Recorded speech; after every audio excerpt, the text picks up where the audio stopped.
다 같이 보실 하나의 말씀은요, 시편 119편 166절에서 176절까지입니다. 시편 119편 166절에서 176절까지. 제가 가진 성경책으로는요, 구약 896면입니다. 다 찾은 자 알고 제가 한 절, 우리 성도님 한 절 읽도록 할게요. 여호와여, 내가 주의 구원을 바라며 주의 계명들을 행하였나이다.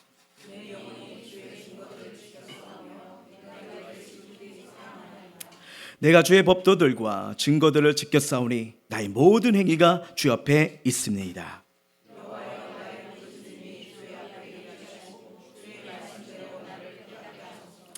나의 간구가 주의 앞에 이르게 하시고 주의 말씀대로 나를 건지소서.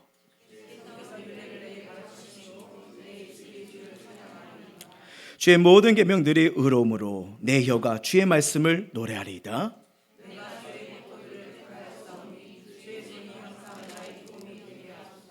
여호와여, 내가 주의 구원을 삼어야사오니 주의 율법을 즐거워하나이다.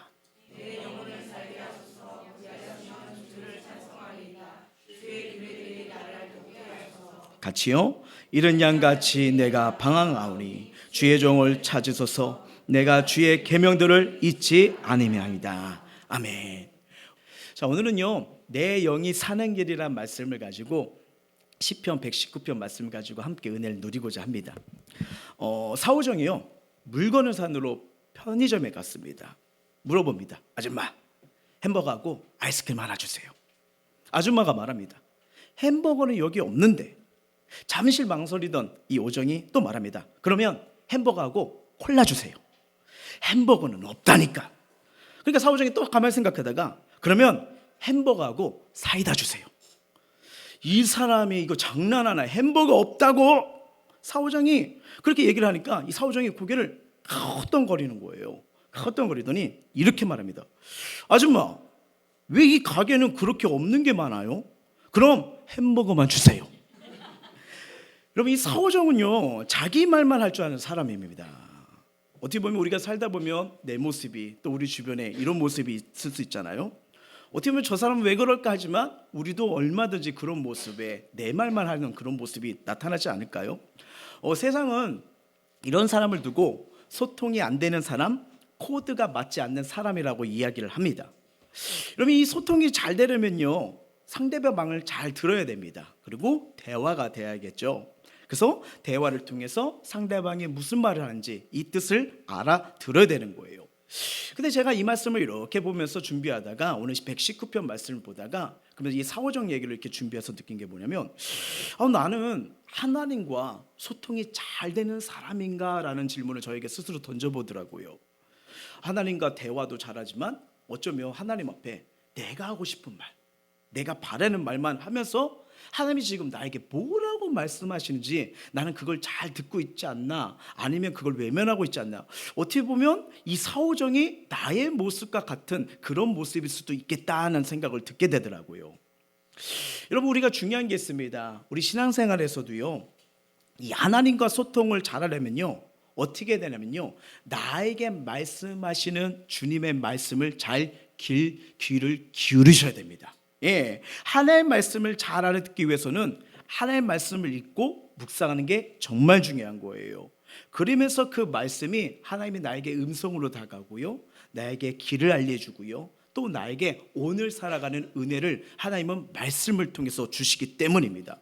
자, 이 원리가 어떻게 되냐면요, 하나님 우리를 창조하실 때 그렇게 창조하셨어요. 자, 창세기 2장 7절입니다. 시작. 여호와 하나님이 땅의 흙으로 사람을 지으시고 생기를 그 코에 불어넣으시니 사람이 생명이 되니라. 아멘. 자, 생기는 뭐라면요, 영을 말해요. 영을 말합니다. 그리고 생명이 되니라라고 말해요.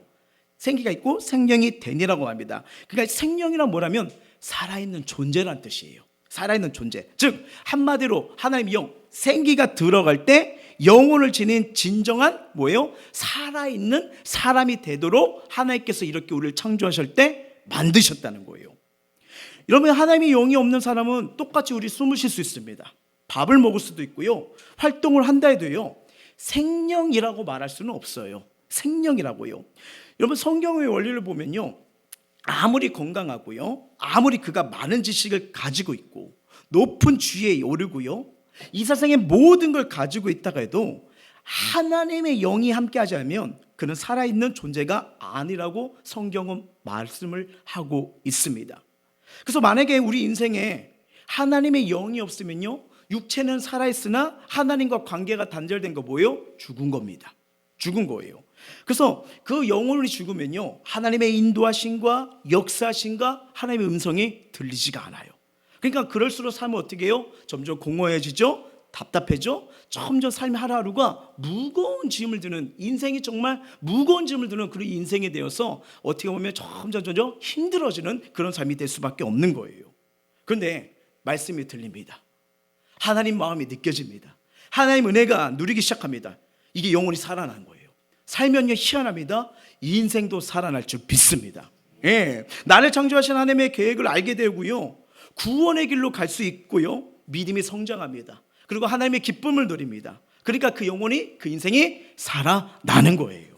오늘 이 예배 드릴 때 우리가 온 가족으로 이렇게 드리는데 참 감사하네요. 이렇게 장년부랑 청년부랑 예배 드려도 너무 소중했는데 우리 중고등부랑 또 같이 예배 드리고 우리 유치동분들, 예, 좀만 버텨. 니네 그 습관 알아. 이제 이렇게 예배, 우리 유치동부는 너무 이쁘고 귀여워요. 근데 15분부터 지나면 몸을 비비 꼬아요. 오징어처럼 꼬아요. 잘 들이자. 목사님이 아이스크림 사줄게. 알았지? 네. 그래서 이렇게 함께 예배드리니까 너무 기쁘고 너무 좋고, 또 이 우리 영혼들을, 우리 중고등부를, 유초등부를, 또 우리 청자년부를 축복할 수 있다는 게 참 감사해요. 이게 뭐냐면 영이 사는 예배입니다. 예, 다시 은혜 가운데 살아가는 예배가 되는 거예요. 자, 그러면 우리는 알아요. 이 신앙생활 하신 분들은 알겠지만 어떻게 해야 영이 살까? 어떻게 해야 새로워질까? 어떻게 해야 이 은혜를 누릴까? 자, 첫 번째입니다. 하나님의 말씀이 내 영을 살린다는 걸 기억하셔야 돼요. 하나님의 말씀이요. 자, 오늘 우리가 읽었던 시편 119편 말씀은요, 시편에서 1절부터 176절까지 있는 아주 거대한 장이잖아요. 근데 이 19편 읽으셨던 분들은 시편 말씀 좋아하잖아요. 그 119편에서 두려움을 느낍니다. 이게 언제까지 끝날까? 왜요? 뭐 4절, 6절, 7절 하다가 176까지. 근데 이걸 읽어보시는 분들은 뭐냐면 뭐예요? 말씀의 은혜, 말씀의 축복이 얼마나 복된지를 말하는 게 이거예요. 한마디로 19편은요, 말씀을 삶의 표대로 삼아봐라. 그러면 그 말씀이 우리에게 어떻게 다가오고 우리 삶을 인도하는지, 그 말씀의 은혜와 축복이 얼마나 귀한지를 보여주는 게 바로 19편이에요. 그래서 이 19편을 읽어보시면요, 말씀에 대해서 여러 가지 표현으로 나옵니다. 뭐 대체적으로 뭐 법도, 그렇죠? 법도, 말씀, 규례, 법, 계명, 증거, 율례, 약 7가지 방식으로 이 말씀을 설명하고 있는 거예요. 그래서 무슨 말이냐면 이 말씀을 듣고 읽고 묵상하고 지킬 때마다 믿음이 생기고 우리 영혼이 살아난다는 거예요. 말씀의 복이 임한다는 거예요. 그걸 말씀하기 위해서 이 119편을 저자가 이렇게 쓴 겁니다. 여러분 잘 보세요. 예수님이 이 땅에 오셨지만, 우리 인간의 몸으로 오셨지만요, 여러 가지 환난과 문제와 시험과 유혹에서 어떻게 계셨는지 예수님이 삶을 통해서 분명히 보여주셨어요. 이 공생애를 시작하시면서 세례노에게 세례를 받으시고요, 성령으로 이끌려서 광야에 40일 기도로 갑니다. 근데 기도하는 중 누구의 시험이 오죠? 그렇죠, 사단의 시험이 받아요. 근데 여러분, 이 사단의 시험이, 첫 번째 시험이 뭔지 아십니까? 물질적 시험, 인간의 본능을 건들기 시작합니다. 왜요? 이 물질과 인간의 본능을 건들면요, 하나님을 향한 마음, 생각을 돌릴 수가 있거든요. 가룟 유다가 왜 예수를 팔았죠? 물질이잖아요. 물질이잖아요. 그 부분에서 그것을 통해 가지고 물질의 고민, 물질의 시험, 물질의 유혹에서요, 하나님과 떨어들어 그것을 하는 거예요. 근데 알다시피 예수님은 어떻게 합니까? 유혹에 빠집니까? 아니면 승리합니까? 승리합니다. 근데 그 비결이 뭐냐면요, 보세요. 마태복음 4장 3절이에요. 시작. 시험하는 자가 예수께 나와서 이르되 내가 만일 하나님의 아들이거든 명하여 이 돌들로 떡덩어리가 되게 하리라. 아멘. 떡덩어리가 되리라. 이렇게 말합니다. 여러분, 이 사단의 시험은요, 시대와 장소를 넘어서 가장 많이 사용하는 방법입니다. 그러니까 무슨 말이냐면 우리 인간이 연약하게 이 부분에서 하나님을 오해하게 되고 하나님을 불신하게 되고 신앙의 기쁨을 누리지 못하는 것이 유혹이 바로 이거라는 거예요. 여러분 잘 보세요. 사단은 예수님뿐 아니라 창세기에도요, 하와에게 먹지 말라는 그 맛이 선악과라. 그러니까 뭐냐면 하나님 말씀보다 보이는 거, 들리는 거에 빠지게 합니다. 자, 그의 반응 한번 보세요. 주님은 분명히 하나님은요 선악과를 보지도 먹지도 말라고 했어요. 근데 하와가 빠진 이유가 나옵니다. 읽어봅니다. 시작. 여자가 그 나무를 본즉 먹은집도 하고 라고 하며, 그러니까 눈에 보고 뭐라고 해요? 먹음직하다라고 합니다. 결국 아담과 함께 먹고 시험에 빠져서 안타깝게도 인류의 죄와 저주와 사망이 들어온 거 아니겠습니까? 여러분 이게 성경이 말하는 게 뭐냐면요, 이만큼 우리의 육체가 연약하다는 거예요. 연약하다는 거예요. 그런데 예수님도 우리의 연약한 인간의 몸을 갖고 오셨지만요, 그 연약한 몸이신데도 불구하고 그분은 승리하셨어요. 근데 승리한 것이 그 연약한 육체가 아닙니다. 뭐예요? 말씀으로 이겼다는 걸 보여주시는 거예요. 자, 어떻게 얘기하십니까? 4장 4절이에요 시작. 예수께서 대답하여 이르시되 기록되었을 때 사람이 떡으로만 살 것이 아니요 하나님의 입으로부터 나오는 모든 말씀으로 살 것이라 하였느니라 하시니. 아멘. 자, 육신이 살려면 육의 양식을 먹어야 돼요. 그러면 영이 살려면요 영의 말씀을 먹어야 될 줄 믿습니다. 여러분 말씀은요 나 영혼을 살려요. 하나님의 관계를 회복시켜요. 하나님의 인도하심을 보게 돼요. 하나님의 붙드심을 보게 하는 게 영의 양식입니다. 말씀도 여러분 내가 좋아하는 말씀만 골라 먹는 게 아니에요. 모든 말씀을 먹어야 됩니다. 왜냐하면 성경 66권은 다 나에게 주신 하나님의 음성이거든요. 생명의 말씀이거든요. 여러분 육의 양식도 골고루 먹어야 되고 건강하는데 편식을 하게 되면 어떻게 돼요? 건강에 문제가 되지 않을까요? 마찬가지로 영의 양식도 편식하게 되면 건강한 신앙이 되지 못하고 시험이 올 때 넘어질 수밖에 없는 거예요. 넘어질 수밖에. 참 감사하게도요 주님은 우리에게 늘 말씀으로 다가오십니다. 말씀으로 매일같이 우리를 찾아와요. 어쩔 때는 내가 기대하고 있지 않은데도, 내가 기다리려고 무언가 노력을 기울이지 않는데도 한 사건 또 찾아오시는 게 은혜 중에 은혜입니다. 여러분 저와 여러분을 말씀이 늘 이렇게 매일같이 찾아오신다는 사실을 믿으십니까? 뭐 분명한 것은 예, 아니요, 우리의 대답과 상관없이요 하나님 말씀은 한결같이 우리에게 늘 다가오신 거예요. 중요한 것은 전혀 우리가요 이 만날 만한 준비가 되어지지 않았는데도 여전히 우리가 죄 가운데 어둠 가운데 행하였을 때도 주님은 찾아오신다는 거예요. 자, 누가복음 5장 1절 2절 한번 볼게요. 시작. 무리가 몰려와서 하나님의 말씀을 들을새 예수는 호숫가에 서서 호숫가에 배 두 척이 있는 걸 보시니 어부들은 배에서 나와서 그물을 씻는지라. 아멘.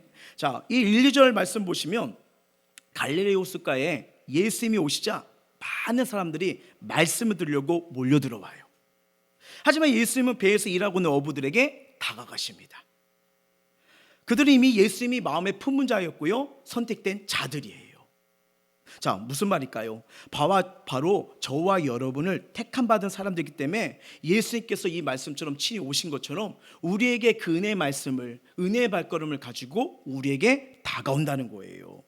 여러분 하나님의 말씀이 꼭 교회에서만 들립니까? 아니에요. 일터에서 살아가는 현장에서도 말씀을 피면 그 말씀이 우리에게 들려지는 거예요. 하나님이 오늘도 나에게 말씀해 주시는 거예요. 오늘도 우리의 삶을 인도해 주시는 거예요. 근데 더 놀라운 건 뭐냐면 주님이 두 눈 가까이 그 사랑하는 자들과 함께 하길 원하세요. 그리고 보고 싶으세요. 그리고 들려주길 원하세요.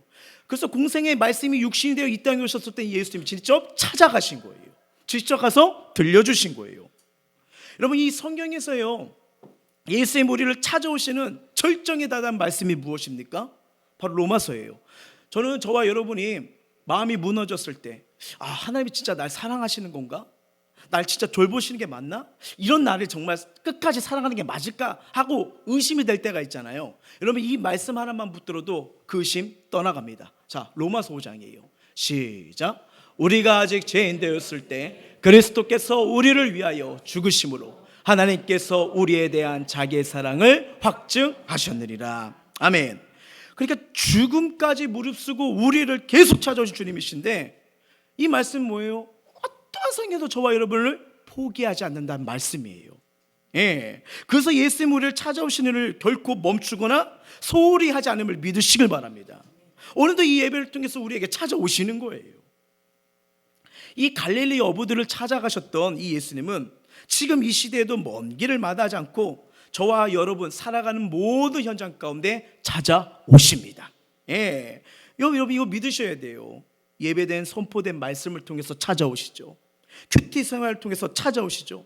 말씀 읽기를 통해서 찾아오시고 내 삶을 붙드신 이 은혜, 여러분 이 은혜만 잡으면요 우리 마음밭이 어쨌든 간에 옥토바스로 바뀝니다.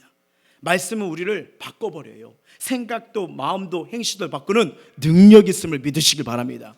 그래서 말씀에 붙들린 자가 인생에 소망이 있는 거예요. 여러분 이 은혜를 믿는다면 우리가 할 것은 딴 거 없습니다. 하나님은 주기를 원하시는 분이거든요. 우리는 그냥 받고 먹기만 하면 되는 거예요. 그러면서 그냥 감사함으로 받으세요. 감사함. 야, 나를 이렇게 찾아오실 만큼 세상에 수많은 무리가 있는데도 날 찾아온다는 게 뭐예요? 날 택했다는 증거죠. 날 택했다는 증거입니다. 예. 그리고 또 한 번의 감사는 뭐냐면 그 말씀은 여러분 나와 1:1 관계예요. 예. 화목, 화평, 하나님과의 관계 화목했으면 좋겠어. 화평했으면 좋겠어. 그래서 나를 지명해서 불러가지고요 이 말씀을 나에게 전해주시는 거예요. 깨닫게 해주시는 거예요. 그리고 그걸로 힘을 얻게 하시는 거예요. 이 은혜를 주신 거 아니겠습니까? 여러분 근데 이 다가오는 이 말씀을 계속 밀어내요. 내 고집으로 내 자만으로 계속 밀어내요. 그러면 이 믿음이 자라나지 않아요. 자라나지 않아요. 예, 정말 예수님이 매일같이 찾아오신다는 이 확신이 저와 여러분 마음속에 항상 있길 바라고요. 정말 예수님의 오심이 이 말씀을 통해서 정말 언제라도 주님을 바라볼 수 있는 그 말씀이 들려질 수 있는 그 말씀을 삼할 수 있는 이런 영안이 열리길 주의 이름으로 축원합니다. 여러분 좋은 성도, 건강한 성도는요 이해하기 어렵고 순종하기 어렵고 내 마음에 들지 않아도 순종하며 따르게 되고요 마침내 말씀의 복을 받게 됩니다. 그리고 하나님의 인정과 사랑을 받게 되고요 하나님의 영광이요 어떻게 영광을 돌립니까? 말씀을 따라가야지 영광이 올려지게 되는 거잖아요. 그 믿음의 승자가 되어가는 겁니다. 고 한상돈 목사님이 계세요. 일본 신사참배 반대운동을 할 때 일입니다. 마산의 이 중학교 여기서로부터 이 목사님이 편지를 받았대요. 그녀는 이 교직에 남아있기 위해서는 신사참배, 그러니까 천황의 그 사진을 걷고 거기서 절을 해야 되거든요. 그러면 하나님 외에 다른 신을 두지 말고 섬기지 말라는 이 계명에 이 말씀이 자꾸 마음이 찔렸대요. 도저히 신앙 양심이 허락되지 않았대요. 근데 사회와 분위기는 해도 된다, 해야 된다. 그리고 직장에서 잘리지 않으려면 그렇게 절을 해야 된다. 압박감이 막 오는 이런 상황이었던 거예요. 그래서 이 신사참배를 하지 않고 학교를 그만두면 가족의 생계에 어려움이 있게 되고 고민하는 그때 목사님께 상담 요청을 했던 거예요. 자, 그 목사님이 이 그녀의 편지를 통해서 어떻게 답장을 보내면 이렇게 보냈답니다.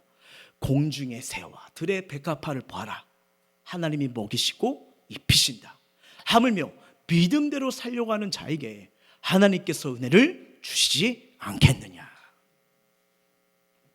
이 답장의 내용을 보고 여교사는요 목사님 이제 됐습니다 라고 힘을 얻고요 담대한 믿음으로 승리를 하였다고 합니다.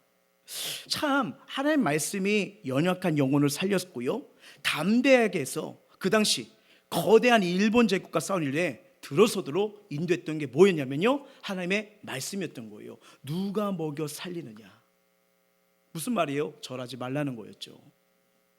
이처럼 하나님의 말씀은요 나를 살리고 내 삶의 문제를 담대하게 할 수 있는 능력을 부어주십니다. 말씀은 예수님이 누구신지, 왜 죄 없으신 분이고 저주의 십자가를 지셨는지, 속죄와 구원을 위해 왜 우리가 예수님을 믿어야 하는지, 그리고 그리스도인, 여러분 이 신앙생활은 이 뭐라고 했어요? 구원받은 자가 이제 앞으로 어떻게 살아야 될지를 보여주는 게 성경의 말씀이랬잖아요. 이걸 가르쳐주고 깨우쳐줘서 믿음의 삶으로 걸어갈 수 있도록 우리를 도와주는 역할이 뭐예요? 주님의 말씀입니다. 자, 우리 모두 내 영을 살게 하는 영의 양식인 하나님의 말씀을 가까이 여기시길 주의 이름으로 축원합니다. 지금 시험과 문제 어려움이라고 해도요 능히 이길 수 있는 힘을 주는 주님의 말씀으로 다시 하나님 말씀으로 내 영혼 채워주옵소서. 말씀으로 내 영혼 만져주셨소서. 그러면 어떤 삶의 문제도요, 그 말씀이 모든 문제를 돌파할 수 있는 은혜를 줄 줄 믿습니다. 그 은혜로 승리할 수 있는 우리 모두가 되길 주의 이름으로 축복합니다. 자, 두 번째로 우리 영혼이 살아나는 방법은요, 내 영을 살리는 기도가 지속되어야 돼요. 지속되어야 됩니다. 오늘 본문 말씀이면 바로 이 내용이 나와요. 자, 시편 119편 말씀 두 구절 한번 볼게요. 시작. 여호와여, 내가 주의 구원을 바라며 주의 계명들을 행하였나이다. 여호와여, 내가 주의 구원을 사모하였으며 주의 율법을 즐거워하나이다. 아멘. 여기서 이 구원이란 말씀 원문을 찾아보니까요, 치유, 온전해짐, 하나님의 형상의 회복, 치유, 온전해짐, 하나님의 형상의 회복 등을 가지고 있더라고요. 이 세상에 사는 모든 사람들은 죄라는 이 중병을 앓고 있습니다. 그래서 이 죄라는 중병의 죄를 따라가게 되면요, 그 당시 즐거운 것 같고 괜찮은 것 같지만 영혼 시름시름 죽어갑니다. 예, 그러니까 죽어가는 환자처럼 될 수밖에 없는 거예요. 이 죄의 질병 때문에 결국은 뭡니까? 회개하고 돌아오지 않고 십자가의 예수님을 만나지 못하면요, 영원한 멸망을 당할 수밖에 없는 게 우리의 삶 아니겠습니까? 예, 이게 인간의 삶의 패턴이었던 거예요. 그런데 이게 영원히 멸망당할 수밖에 없는 인간을 구원하기 위해서 하나님 아들 예수 그리스도가 이 땅에 오십니다. 알다시피 예수님은 우리의 인간의 몸을 입으셨지만 그는 조금도 죄가 없으신 분이에요. 예, 죄가 없으신 분이 세상 죄를 지고 십자가에서 뭐예요? 우리에게 하나님 앞에 나아갈 수 있는 은혜의 문을 열어주셨습니다. 주의 보좌로 나아갈 수 있는 은총의 문을 열어주신 거예요. 그래서 누구든지 주 예수를 자신의 구주로 믿고 영접했어요. 회개하면 제사함을 받고 구원을 받게 되는 거예요. 그래서 주님은 이렇게 말씀합니다. 한번 믿음으로 읽어볼게요. 시작. 이르되 주 예수를 믿으라. 그리하면 너와 내 집이 구원을 받으리라고 아들을 낳으리니 이름을 예수라 하라. 이는 그가 자기 백성을 그들의 죄에서 구원할 자심이라 하니라. 아멘. 그래서 하나님 자녀는 이 말씀의 은혜를 누리고 무엇보다 자신의 영혼이 잘 되기 위해서는요, 기도한 자가 되셔야 돼요. 그럼 이게 되게 중요합니다. 말씀은 우리 눈과 귀를 열어요. 그렇죠? 근데 우리가 딱 삶에 이제 교회물 나가는 순간 그 말씀이 다 생각나요? 또 잃어버리죠. 그리고 말씀으로 맞아, 좋네, 그렇지, 마음의 결단까지 와나요. 근데 우리가 삶으로 가면 참 말씀대로 살지 못하는 이유가 있죠. 사단이 가만두지 않거든요. 다 뺏어가거든요. 근데 그 가운데 말씀을 지킬 수 있는 힘이 뭐냐? 기도예요. 그래서 말씀과 기도가 같이 가야 됩니다. 여러분, 말씀 없는 기도는요, 어떻게 돼요? 분별함이 사라져요.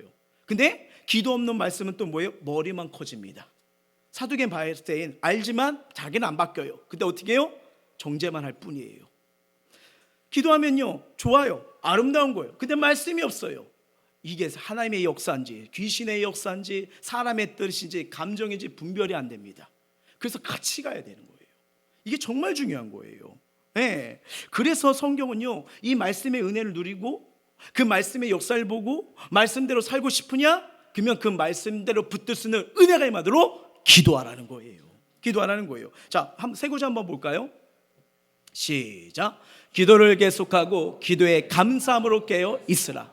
예수께서 우리에게 말씀하시되 너희가 강도를 잡는 것 같이 검과 몽치를 가지고. 자, 마가복음 14장 38절 말씀 보면요, 시험에 들지 않게 깨어 있어 기도하라. 마음에는 월요노되 육신이 약하도다 하시고. 깜짝 놀랐어요. 몽둥이가 나와가지고 왜 기도하는데 몽둥이가 나오냐. 네. 그리고 오늘 본문 말씀 한번 볼게요. 119편 170절입니다. 119편 170절. 시작. 나의 간구가 주의 앞에 이르게 하시고 주의 말씀대로 나를 건지소서. 아멘. 여기 나의 간구의 원어를 봤어요. 히브리를 보니까 무슨 뜻이냐면 나의 간구, 하나님을 향한 부르짖음이에요. 하나님을 향한 부르짖음, 이걸 말합니다. 그러니까 하나님, 자비가 필요해요. 하나님, 나 은혜 주세요. 하나님, 나 붙잡아 주세요. 이게 뭐냐면 기도입니다. 기도를 말하는 거예요.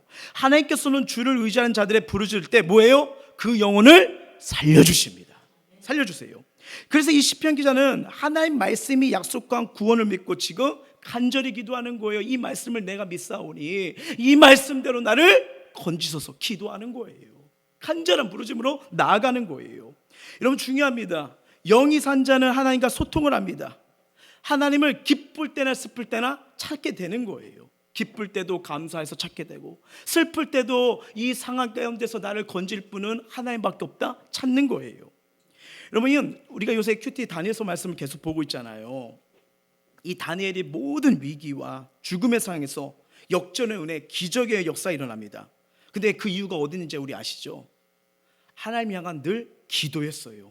자, 다니엘서 6장 10절이 다니엘의 인생이 어떤 삶인지 딱 한 줄로 보여주면 바로 다니엘 삶을 보여주는 게 바로 이 말씀이에요. 한번 읽어볼까요? 시작. 다니엘이 이 조세의 왕의 도장이 찍힌 것을 알고도 자기 집에 돌아가서는 윗방에 올라가 예루살렘을 향한 창문을 열고 전에 하던 대로 하루 3번씩 무릎을 꿇고 기도하며 그의 하나님께 감사하였더라. 아멘. 알다시피 다니엘은 30일 동안 왕에 누구에게도 기도하고 구하면 어떻게 해요? 사자굴에 던져버린다는 이 법령이 나왔잖아요. 자, 다니엘 이 법령 알아요? 몰라요? 알아요. 어떠한 환경과 처지에도 그래도 그는 뭐예요?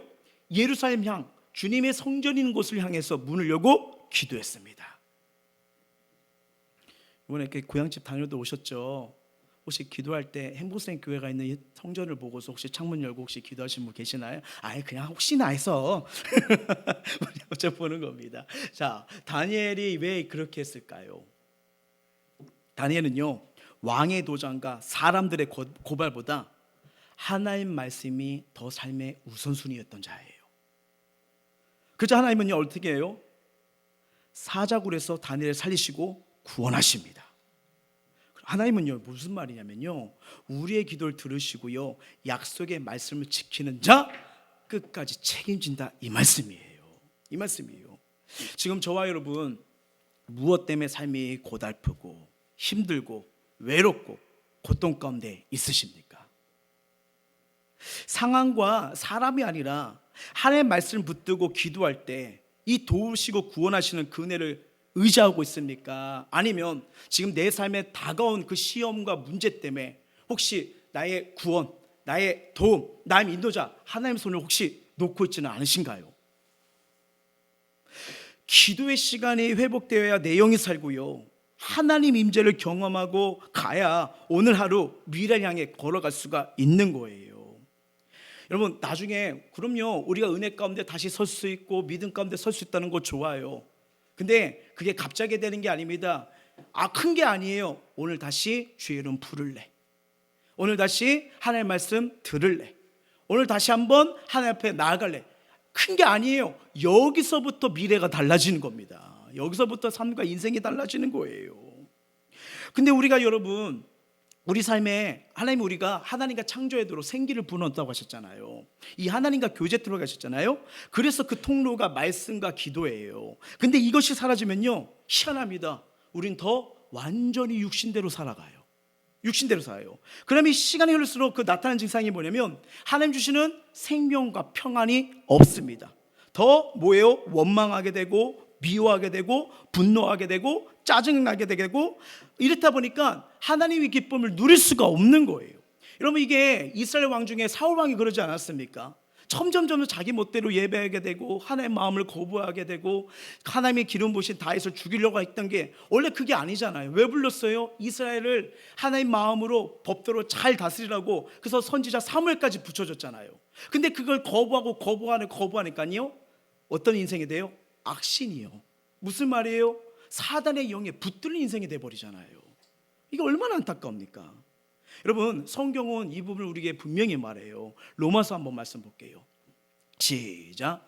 육신을 따른 자는 육신의 일을, 영을 따른 자는 영의 일을 생각하니 육신의 생각은 사망이요 영의 생각은 생명과 평안이니라.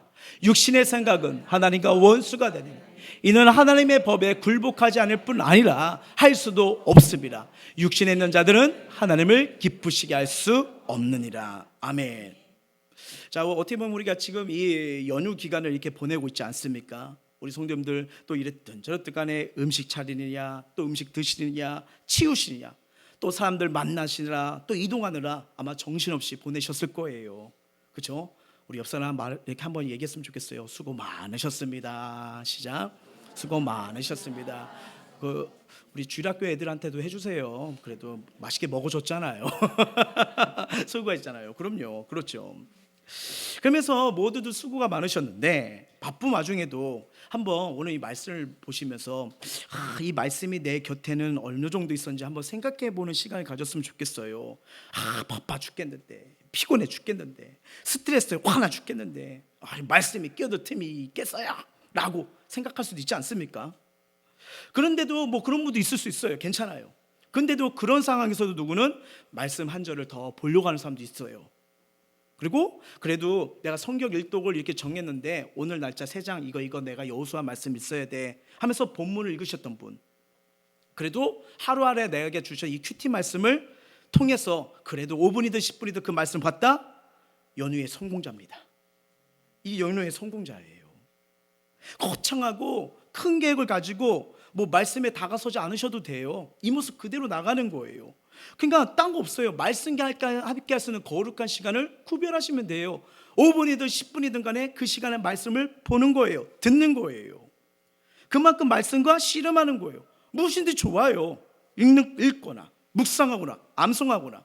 요새 이제 막 필사하시는 분들이 이게 전국적으로 많이 일어나고 있더라고요. 왜냐면 쓰게 되면 또 쓰는 은혜가 있거든요. 어떤 분은 1장, 2장. 근데 이것도 시간이 중요한 거 뭐냐면 하루라도 시간을 정해서 그렇게 나가면요, 하나님 마음이 들어와요. 하나님 은혜가 들어와요. 나의 하나님과의 관계 오해됐던 것들이 씻어지기 시작합니다.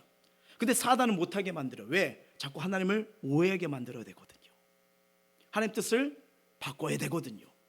그러니까 그것이 없으니까 바쁜 와중에 이 핑계 저 핑계 바쁘다니까 그래서 하나님의 음성을 못 들으니까, 그러니까 어떻게 해요? 육신이 하나님과 상관없이 갈 수밖에 없는 거예요. 생각도 상관없이 갈 수밖에 없는 거예요. 그러니까 하루하루가 어떻게 해요? 버거워요. 어떻게 보면 기도가 점점 사라지고 말씀은 내 인생, 죄송합니다, 생각할수록 힘들어집니다. 근데 다시 주의 이름을 부르기 시작해요. 여호와는 나의 목자시니 내게 부족함이 없으리로다. 한 말씀이라도 보기 시작해요. 그러면 내 마음 힘들었던 마음이 모르겠어요, 힘이 생기기 시작해요. 똑같은 상황, 똑같은 문제에서 좌절하고 포기하고 싶은데 한번 해볼까? 다시 일어나 볼까? 다시 믿음으로 걸어가 볼까? 용기가 생기기 시작합니다. 이게 보이지 않지만 희한한 힘이 하늘로부터 내려온 것을 보게 되는 거예요.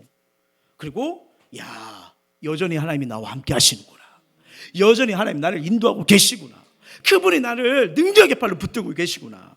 오늘 이 예배를 통해서 우리의 영혼, 우리 인생을 다시 살리는 그 은혜가 임하길 주의 이름으로 축복합니다. 자, 우리 영혼을 살아내는 방법 3번째가 바로 이거예요. 감사와 찬양이 내 영혼을 살립니다. 감사와 찬양이 내 영혼을 살려요. 자, 시편 119편 171절 한번 읽어봅니다. 주께서 율례를 내게 가르치심으로 내 입술이 주를 찬양하리라. 아멘. 주께서 율례를 내게 가르치심으로 내 입술이 주를 찬양하리라.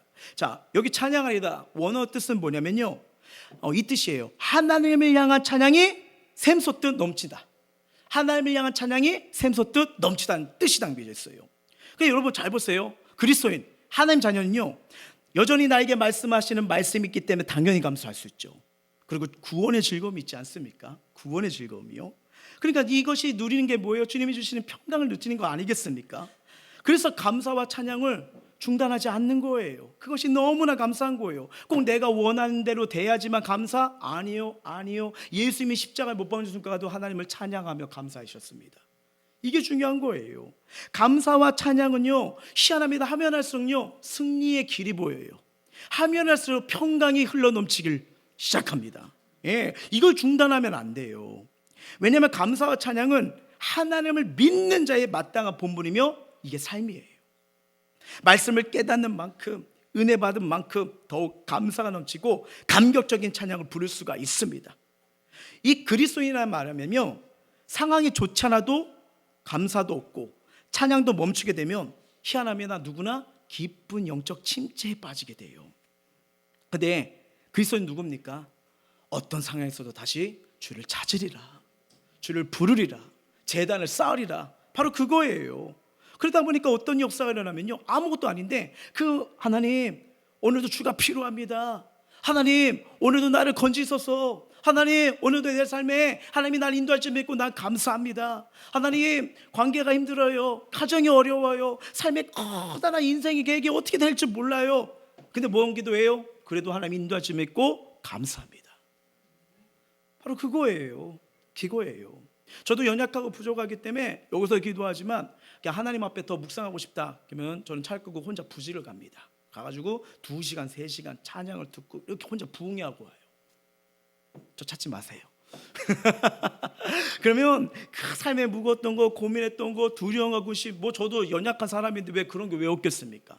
근데 하나님 인재를 경험해요. 하나님 찬양을 경험해요. 이끄심을 배요. 너무 좋더라고요. 예. 그리고 여러분, 기도 안 될 때 성전에 나와서 기도하십시오. 성전은 만민이 기도한 집이라고 말씀하고 있어요. 아예 안 돼. 그래서 이렇게 있는 게 아니라, 아니요, 할수록 그 시간, 여러분 금 같은 시간이잖아요. 회복 속도가 빨라져요. 치유 속도가 빨라져요. 예. 하나님 부르심대로 살 수 있는 은혜를 경험하게 되는 거 아니겠습니까? 근데 더 놀라운 거 뭐냐면, 감사하고 찬양하면요, 하나님이 역사가 일어납니다. 하나님 역사가 일어나요. 자, 어떤 역사가 일어나면 대표적인 말씀 한번 볼게요. 역대하 20장 12절입니다. 시작. 우리 하나님이여 그들을 징벌하지 않으시나이까. 우리를 치러 오는 이 큰 무리를 우리가 대적할 능력이 없고 어떻게 할 줄도 알지 못하옵고 오직 주만 바라보나이다 하고. 자, 이게 무슨 말이냐면요, 모압과 암몬의 연하치님이 남유다를 공격해요. 그러니까 참 남유다가 그때 약한데 연약군이 오니까 그 전쟁 얼마나 두려웠겠어요. 얼마나 커다란 위기입니까? 자, 이때 남유다의 왕이 누구냐면요, 여호사밧이에요. 여호사밧. 이때 이 문제 때 애굽 염라를 찾지 않아요. 하나님을 찾기 시작합니다. 자, 어떻게 싸우냐면요, 역대하 20장 21, 22절이에요. 시작. 백성과 더불어 의논하고 노래한 자들을 택하여 거룩한 예복을 입히고 군대 앞에서 행진하며 여호와를 찬송하며 이르기를 여호와께 감사하세 그의 인자하심이 영원으로 다하게 하였더니 그 노래와 찬송이 시작할 때 여호와께서 보병을 두어 유다를 치러 온 암몬 자손과 모압과 세살 주민들을 치게 하심으로 그들이 패하였으니. 아멘. 이들이 한 게 뭐예요? 감사와 찬양입니다. 감사와 찬양을 나가니까 여호와께서 보표, 하나님께서 능력을 줘서 어떻게 이 전쟁을 승리하도록 인도하시는 거예요. 여러분 생각해보세요. 전쟁터에 지금 누구를 앞에 세운 거예요? 찬양팀이요. 예를 들어 오늘 예배 마치고 우리가 이제 전쟁을 하러 갑니다. 인호 형제를 앞에 내세우는 거예요. 화살이 막 날라오는데, 그렇죠? 네, 그런 거예요. 그렇죠? 근데 여러분 이게 말이 안 되잖아요. 상식적으로 안 되잖아요. 근데 희한합니다. 말씀대로 가면 상식이 안 되고 이해가 되는데 돼요. 이게 하늘의 능력이에요. 이게 하늘의 방법입니다. 이게 하늘의 역사인 거예요. 예, 그렇게 되는 거예요. 그 기적적인 방법을 하나님이 유대에게 승리하는데, 하나님께서 이렇게 나가는데 막 여호사밧이 하나님께 이 문제를 갖고 나갔잖아요. 자, 하나님께서요 응답했던 말씀을 보시면 알아요. 어떻게 응답하시냐? 15절입니다. 시작.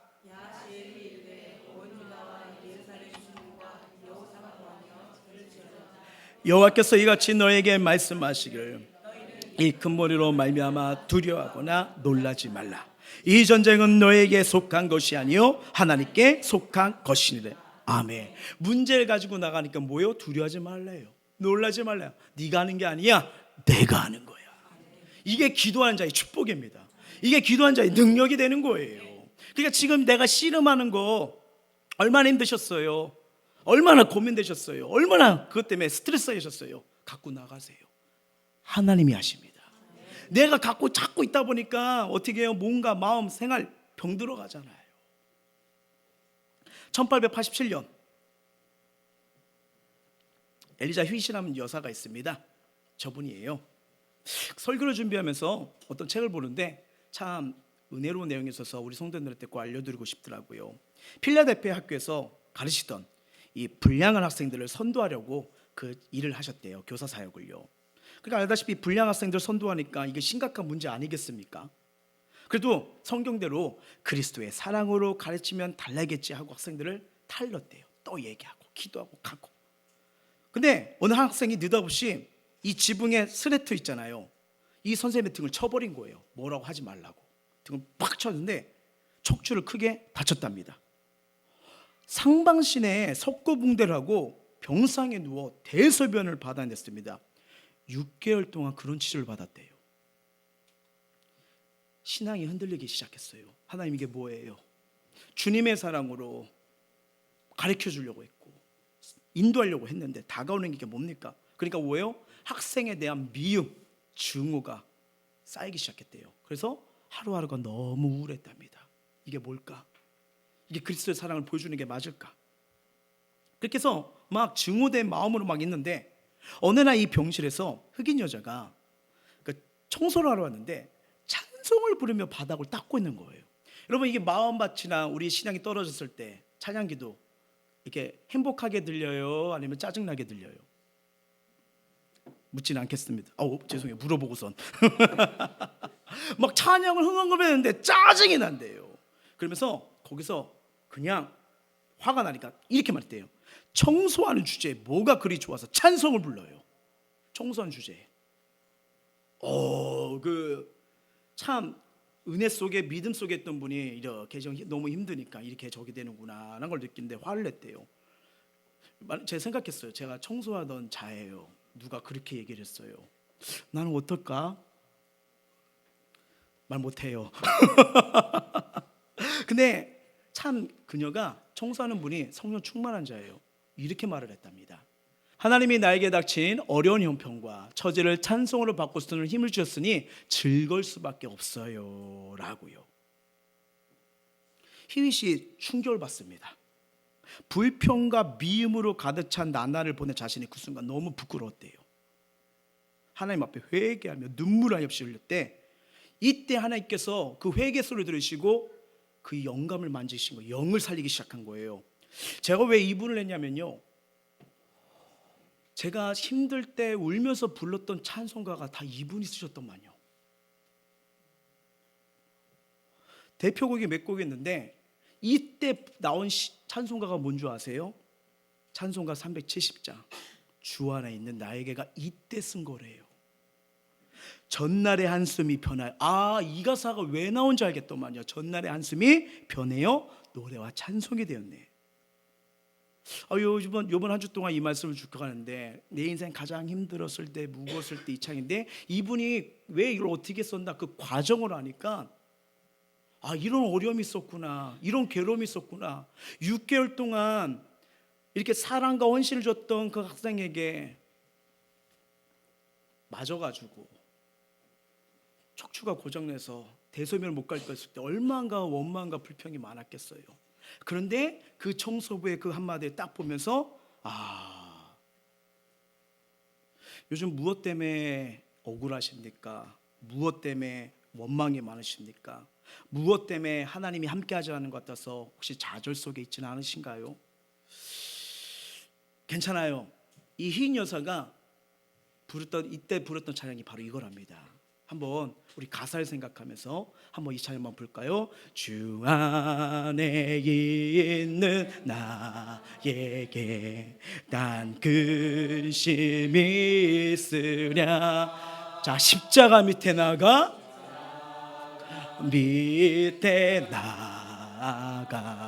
내 짐을 풀어 내 주님을 찬송하면서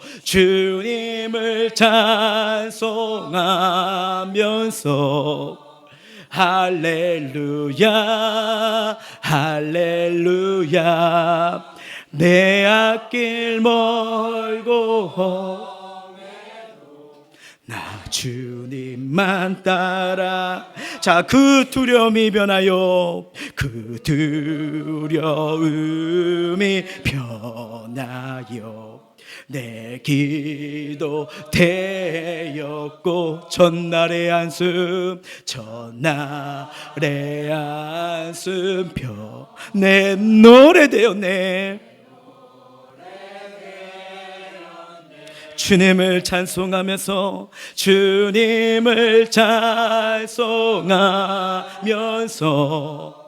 할렐루야 할렐루야 내 앞길 멀고 나 주님만 따라가리. 자, 내 주는 자비하셔서 내 주는 자비야 늘 함께 계시고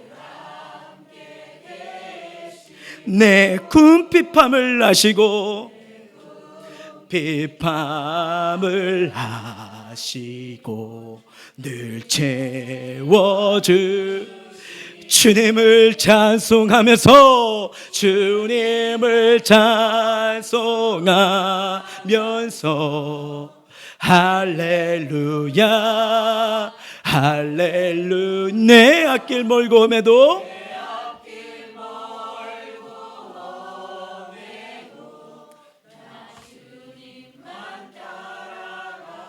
아멘.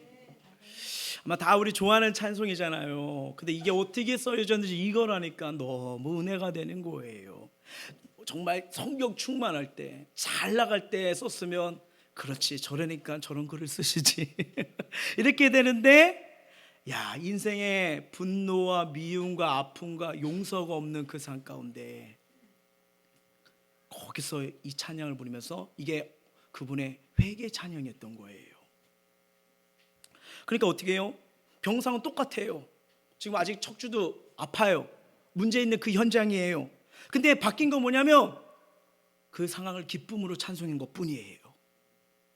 근데 찬양하다가 가해 학생을 용서하고 사랑할 수 있는 마음이 생기기 시작했답니다. 그러다 보니까 이 사랑이 회복되니까요, 자신도 모르는 사이에 척추가 치료되기 시작했대요. 그리고 건강이 회복되어서 평일에는 다시 교사로, 주일은 교회학교 교사로 봉사하며 나갔답니다. 그런데 여기서 끝나지가 않아요. 회복이 되니까 더 큰 은혜가 임하기 시작하는 거예요. 주옥 같은 창을 써서 많은 사람들이 위로로 통로자로 기임쓰기하게 하는데 다 못 쓰겠더라고요. 근데 대표적인 찬양만, 너 예수께 조용히 나가 내 모든 짐 내려놓고 주 십자가 사랑을 믿어 제 삶을 너 받으라. 주 예수께 조용히 나가 내 마음을 쏟아내라. 늘 은밀히 보신 주님 큰 은혜를 베푸시리. 참 우리가 좋아하는 찬송가 아닙니까? 이것도 이분이 쓰셨고요. 다음이요, 제가 되게 좋아해요. 내 영혼 내 햇빛 비치니 주 영광 찬란해. 그 부끄럽던 마음, 부족적 마음이 씻어지니까 영혼이 막 어떻게 해요?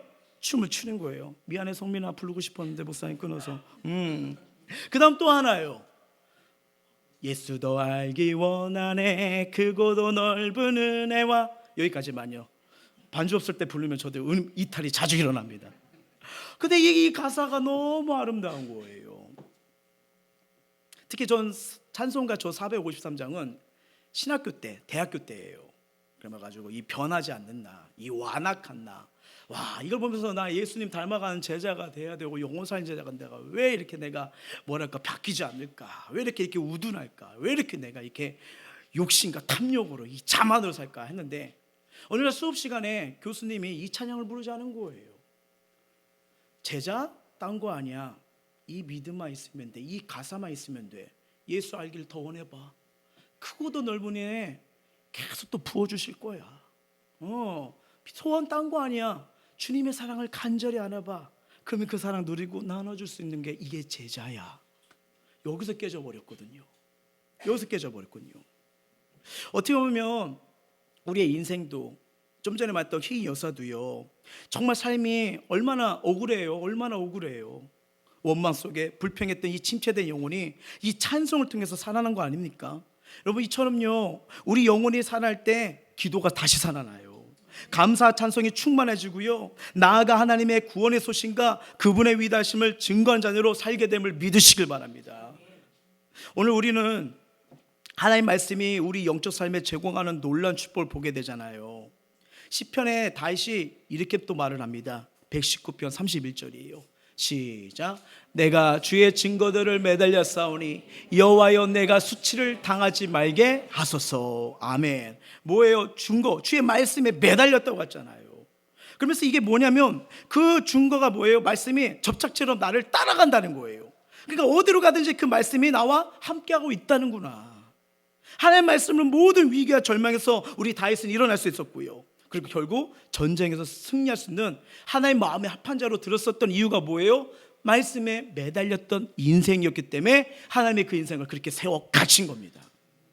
말씀을 맺으려고 합니다. 이 큐티지 묵상 에세이에 나오는 한 내용이에요. 세계에서 가장 전도하기 힘든 종교가 이슬람교라고 합니다. 개종하기가 너무 어려워요. 근데 그 이슬람보다 더 힘든 종교가 유대교라고 합니다. 유대인들의 개종이 그만큼 너무 힘들대요. 근데 여러분, 사도 바울이 유대교였어요. 유대인이었어요. 그것도 유대인 중에 유대인이다. 내가 그렇게 사울이 그렇게 말하지 않습니까?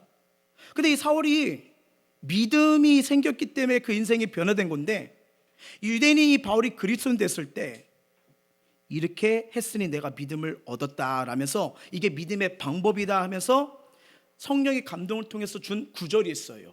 어떻게 믿음이 들어가고 믿음이 인생을 바뀌느냐. 자, 로마서 10장 17절입니다. 시작. 그러므로 믿음은 들음에서 나며 들음은 그리스도의 말씀으로 말미암았느니라. 아멘. 그래서 로마서는 이 사도 바울이 성령의 감동을 따라 기록한 성경이고요. 알다시피 사도 바울은 이 다메섹 도상에서 예수를 만나 인생이 180도 바뀐 그런 사람 아닙니까? 이 믿음이 체험이 아닌 말씀으로 말미암는 것은 우리에게 되게 소망을 주는 거예요. 여러분, 체험은 우리가 하고 싶다고 할 수 있는 게 아니지만 말씀은 있는 것만 마음만 먹으면 아무 때나 볼 수 있기 때문이에요. 마음만 먹으면 누구나 말씀을 통해서 믿음을 얻을 수 있습니다. 밥을 입으로 먹듯이 말씀을 입으로 읽으면서 먹어보시기 바랍니다.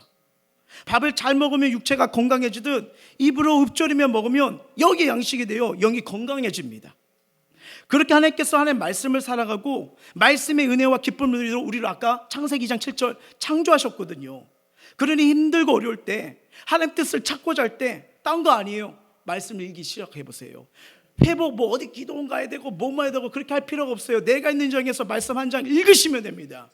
그 말씀의 생각이, 그 말씀의 능력이, 말씀의 성령이 날 만지기 시작해요. 근데 힘들다고 어렵다고 말씀을 덮어버리고요, 말씀을 찾아보지도 않고요, 우리가 한 번이라도 주의 이름 부르지 않잖아요. 죄송해요, 점점 힘들 겁니다. 오늘 우리 삶에 있어서 무거웠던 마음, 복잡했던 마음, 슬픔과 우울했던 마음, 절망과 불보행으로 힘들었던 마음, 어떤 모습 간에 이 마음 하나님께 여십시오. 말씀을 읽으면서 여십시오. 기도하면서 주의 이름 부르며 여십시오. 감사 찬양을 여십시오. 그러면 그거 다시 주를 바라보게 될 거예요. 바라보면 주님이 나를 사랑하십니다. 나를 아세요. 날 일으키신 은혜를 부어줄 줄 믿습니다. 이 위로의 손으로 다시 우리 무너졌던 마음, 힘들었던 마음이 회복될 수 있는 그런 믿음의 삶, 은혜의 삶, 회복의 삶으로 거듭나시길 주의 이름으로 축원합니다. 찬양하겠습니다.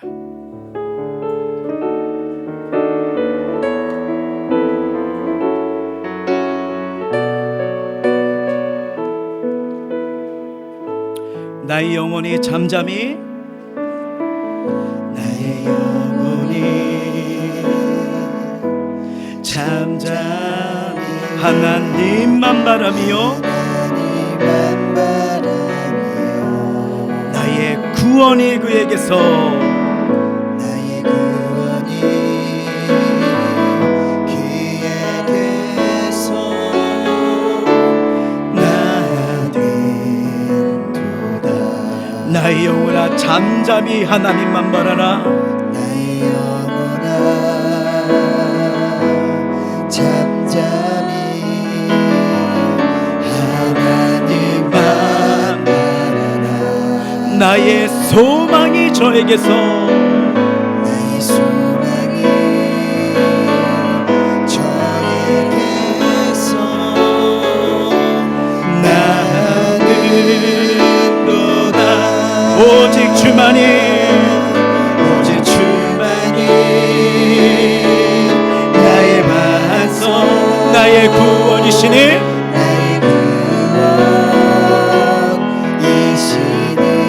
오직 주만이 나의 산성, 오직 주만이 나의 산. 내가 요동치 아니하니. 자, 나 나의 영혼이 간절히 여호와를 갈망하길 원합니다.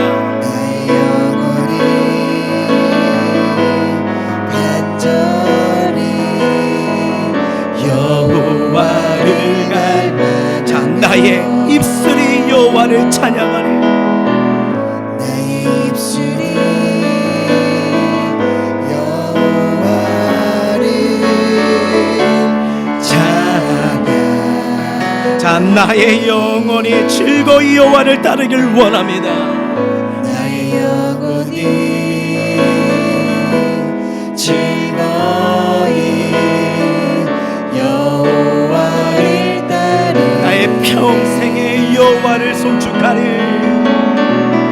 나의 평생에 여호와를 송축하리. 오직 주만이, 오직 주만이 나의 반석, 나의 구원이시니. 나의 구원이시니. 오직 주만이 나의 산소, 내가 요동치 않으리. 자, 나의 구원, 나의 영광 하나님께 있으니. 나의 구원, 나의 영광 하나님께 있으니. 내 힘의 반석과 피난처 되시네. 반석과 피난처. 다시 한번 고백합니다. 나의 구원, 나의 영광. 나의 구원, 나의 영광 하나님께 있으니. 내 힘의 반석과 반석과 피난처 되시네. 피난처 되시네. 오직 주만이, 오직 주만이 나의 반석, 나의 구원이시네. 나의 구원이시니. 오직 주만이 나의 산소, 내가 요동치 아니하리. 자, 오늘 말씀을 기억하면서 우리 이 시간 기도하며 나가길 원하는데요. 하나님은 우리의 영혼이 하나님과 교통하도록 우리를 창조하셨어요. 그래서 우리 영혼이 살면 인생도 살아나고요, 나를 창조하신 하나님의 계획을 알게 되고요, 구원의 길로 갈 수 있고, 믿음이 성장하고 하나님이 기뻐하시는 삶, 회복되어지는 삶을 살도록 우리를 붙잡아 주십니다. 그래서 오늘 말씀을 통해 우리 영을 살리는 게 하나님 말씀이 내 영을 살려요. 담대하게 합니다. 해야 할 바, 가야 할 바를 말씀을 통해서 알려주시거든요. 내 영을 살리는 기도가 지속되셔야 돼요. 하나님께서 주를 의지하는 자들 부르짖을 때 그 영혼 살려주십니다. 감사와 찬양이 내 영을 살립니다. 우리 받은 게 많잖아요. 일단 주님께서 나와 함께 하신 이 자체가 구원의 기쁨이요, 감사요, 영광의 통로니까 당연히 감사 찬양 나올 수밖에 없는 거죠. 우리의 영혼이 살수록 근심과 염려, 어려움이 있을 때가 많을 거예요. 그런데 주님은요, 물 가운데 불 가운데도 함께 한다고 하셨습니다. 그 근심과 염려, 힘든 것을 다가와도 이겨낼 수 있도록 함께 해주신다는 거예요. 오늘 이것을 믿고 이 시간 우리 주님 앞에 이렇게 기도하며 나가길 원합니다. 사랑해 주님, 내 영혼이 살아나도록 주의 말씀을 가까이 여기게 하여 주옵소서. 내 영혼이 살아나도록 기도가 회복되게 하여 주시옵소서. 내 영혼이 기쁨과 소망이 넘치도록 감사와 찬양이 임하게 하여 주시옵소서. 내 평생에 오직 여호와를 바라보는 삶이 될 수 있도록 이 시간 마음을 토하고 입술 열어 간절히 기도하시겠습니다. 사랑하는 내가 마시는